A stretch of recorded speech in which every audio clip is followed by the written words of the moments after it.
All right, well, good afternoon, and welcome to the Treasure Games award ceremony press conference for what we call Region 7 in our game map. And today we're going to award the winners of our most recent game, and you'll meet them in a minute. First, I want to tell you where we are. We're at the King Chef Diner in Colorado Springs, and some of us just ate here and we're all stuffed. So we're at the King Chef Diner because this was the owner of this, Gary Geyser, was the person that allowed us to hide this particular treasure at one of his locations. So I'll get into that here later. For those of you that are new to Treasure Games, have never heard about Treasure Games, I'm Dirk Gibson. I'm the founder of Treasure Games, and it is a platform that provides nationwide treasure hunts for life-changing prizes and money. So I built a platform that it provides these treasure hunting games. First game I'm going to talk about, but these prizes are big. This one that we're going to award today is $200,000. The one on May 1st was $1.2 million. So these are life-changing amounts of money. These are done in games of skill. My inspiration was to build a platform where people could win life-changing money using effort and skill, hard work, and have fun, and get out of their house. So I wanted to build a platform that would spread wealth better than the lottery. That was my inspiration. And then the rest of it was just creativity and fun, like what would the games be, and how could they go on a treasure hunt, and where would they go, and how would they find these items, and what would the items be. So if you haven't seen my interviews already, that was my inspiration. I just felt like there's a better way to spread wealth. And so one of the quotes I have is, instead of one person winning $1 billion in the lottery, in our model, that's 1,000 people winning $1 million. So when this company we just launched in January, when we get to full capacity, we'll have 10 games going, different types of treasure hunts, all the time for different values, from 25,000 on up to 1.2 million, and people will be winning every day of the year in this country. We're even going to go down below that 25,000 to city-based hunts, where all these cities will have their own little hunts on weekends. So I'm pretty serious about spreading this platform and how big it's going to be. And I worked on this for 6 years. Before I launched it on January 1st, I brought in 4 of my friends, and we're self-funding this. So we're determined to have this thing spread wealth better than the lottery. So that's what Treasure Games is. Our first game is called Wish Lamps. This right here is a wish lamp. It's heavy. It's bronze. It was poured in a foundry in Montana where I live. And this is what our treasure hunters are looking for in our first game called Wish Lamps. So they sign up in the platform. It's $8.99 a month. They get clues every day. They get advantage clues, hints. There's a poem they have to solve on day one. If they get that solved, it'll really help them find the lamp. So the whole treasure hunt is who's going to find the wish lamp in that region. So if you go in there, you'll see that we've grouped up the states into 4 or 5 states, and there's 10 regions, and this is Region 7. And this family here, which I'm about to introduce, they won. They found the wish lamp right here in Colorado Springs. Without further ado, I'm going to introduce the winners and have them talk a little bit about themselves, introduce themselves, and then we'll get into how they found it. So I will introduce you to the Martinez family, and I'll let the dad, father, introduce himself, and then the rest of you introduce yourselves. Tell us where you're from. I'm Fernie Martinez, and we're from Severance, Colorado, which is about 2 hours north of here, just outside of Fort Collins. Yeah. I'm Anita Martinez, his wife. I'm Amber Martinez. I'm Ariana Martinez. And I'm Alicia Martinez. So Fernie, tell us about the how you got involved with Treasure Games, when that happened. Let's talk about that first. I got involved with Treasure Games almost from the beginning.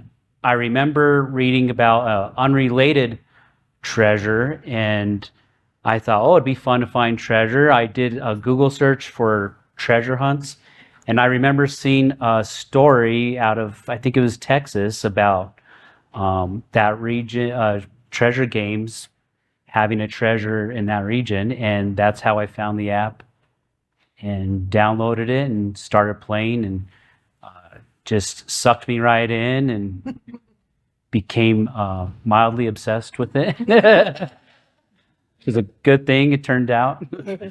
We have a lot of treasure hunters in the platform, and they're all mildly obsessed with the game because the clues come out every day, and you get to solve them, and then you make progress, and you kind of go out in real life and you look for it. You look for real treasure in real places out there in the real world. All right, so tell us about you played the first region down in Texas? Right, and I feel that experience was very valuable finding this one because I was playing that one. I got a feel for the clues. I knew it was in Dallas, but I didn't take it any further steps to go down there and look for it. And but watching the previous winners find it, that was a lot. That was a learning experience and really helped me with this one as far as what to look for and how they found it. And so, yeah, that experience from playing from the beginning was really valuable. So then tell us your experience when you learned it was going to happen in your region. So once our region opened up, that got me extra excited because I was hoping it'd be in Colorado, but even if it wasn't, it was still close enough in our region.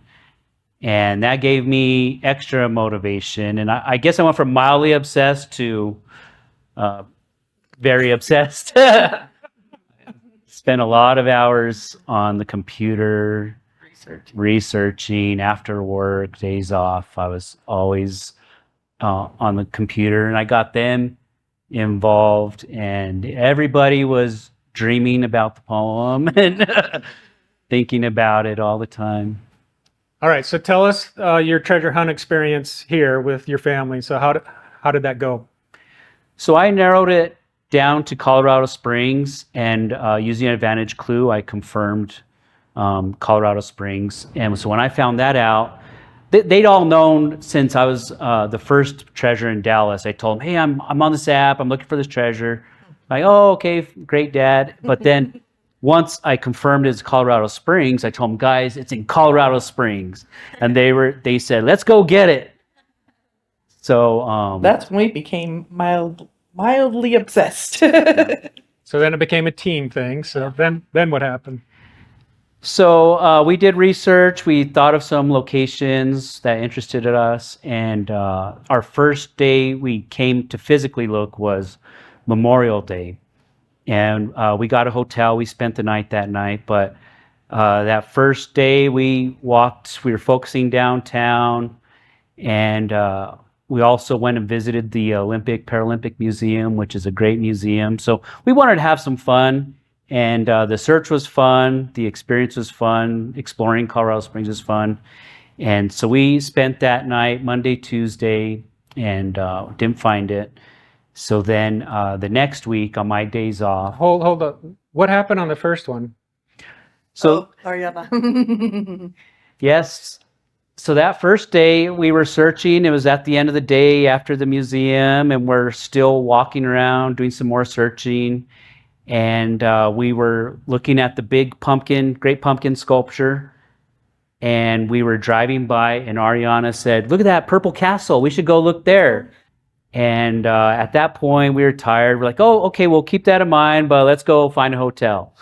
And so we were close to it, and she wanted to go there. And the very first day, she spotted it. Let that be a lesson to everybody. The first day of the first trip, the daughter, Ariana, said, we should look there. And 3 trips later, There it was. there it was.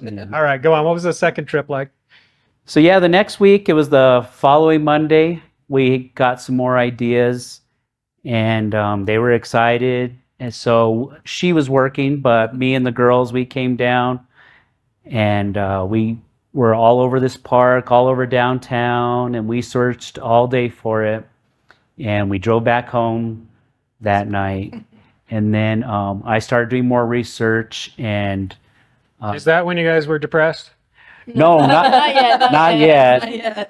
Our interest was, we were getting a little disappointed. She was disappointed after the first trip. And but then that night I found the escape room, and I thought, oh man, it's got to be there. We got all so excited about that location. So that next day, I'm like, let's get up early. So we got up like at 5 a.m. because we were so excited, and we drove down here to the escape room, and that wasn't it. But she did have a lamp. She did have a genie lamp. It just wasn't this lamp. She had a little plastic genie lamp. They went into some escape room here in Colorado Springs, right? You guys must know where it is. And I've seen the footage because they filmed it. And they're like, hi, we're in a treasure hunt. Do you have a genie lamp? She's looking at him and goes, yeah, I do. And they're like, oh, okay. And they go upstairs and she's got this little tiny one. They're all disappointed. Like, no, that's not it. Yeah, because we thought it was going to be there. And she said, yeah, I do have a genie lamp. And we were like, this is it. And it was a little plastic one. Like, we're like, no. That's when the depression. That was the big letdown. And we just drove home. It was a quiet ride home, and because we were pretty disappointed. Yeah. And is the third one when you came by yourself? The fourth. Okay, so what was the third one? I think that was the Oh, third. that was the That was a third trip. So the fourth one you came by yourself. Okay, I'm going to have you describe that differently with the thing. So they're going to show you some of their treasure hunt adventure here. I'm going to have them explain this one first. I focused on the poem, Hold it up a little. There you go. Thank you. So they can see. and what I realized from the poem, there's a lot of clues that point to Colorado Springs and a lot of clues that point to the treasure. So these are kind of the ones that got me interested in Colorado Springs. And we've spent some time here before. We have family here that lived here. We even came, we've come to the zoo and stuff. So it was the rabbit hole. We knew about the rabbit hole. And the poem talks about a rabbit hole. So that's what got me thinking. And it was also wishful thinking that it was in Colorado somewhere, since we're live in Colorado. And so that was our first target, was the rabbit hole.